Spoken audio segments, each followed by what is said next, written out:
টঙ্গীর তুরাগ তীরে কাল থেকে শুরু হচ্ছে তাবলিগ জামায়াতের সবচেয়ে বড় আয়োজন বিশ্ব ইজতেমা। ধর্মপ্রাণ মুসলমানদের এই আয়োজনে 5ই ফেব্রুয়ারি পর্যন্ত অংশ নেবেন জোবাইরপন্থীরা, আর সাদপন্থীদের ইজতেমা হবে 14 থেকে 16ই ফেব্রুয়ারি পর্যন্ত। শুক্রবার ফজরের নামাজের পর থেকে আম বয়ানের মাধ্যমে বিশ্ব ইজতেমার আনুষ্ঠানিকতা শুরু হবে। মুসল্লিদের ভিড় বিবেচনা করে কয়েক বছর ধরে ইজতেমার আয়োজন হচ্ছিল 2 পর্বে। এবার প্রথম পর্বও হবে 2 ভাগে। প্রথম পর্বের প্রথম ভাগে 31শে জানুয়ারি থেকে 2রা ফেব্রুয়ারি পর্যন্ত দেশের 41টি জেলার তাবলিগ মুসল্লিরা অংশ নেবেন।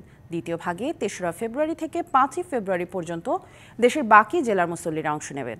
আর দ্বিতীয় পর্বে মাওলানা সাদ অনুসারীদের ইজতেমা হবে 14, 15 ও 16ই ফেব্রুয়ারি। বুধবার ইজতেমা ময়দান পরিদর্শন করে পুলিশ মহাপরিদর্শক জানান, নিরাপত্তা ব্যবস্থায় পুলিশ, র্যাব, আনসারের পাশাপাশি থাকবে সেনাবাহিনী ও বিজিবি। 365টি সিসি ক্যামেরার মাধ্যমে পুরো ময়দান পর্যবেক্ষণ করা হবে। প্রায় 6,000 আইনশৃঙ্খলা বাহিনীর সাথে নিরাপত্তার দায়িত্ব পালন করবেন 10,000 স্বেচ্ছাসেবক।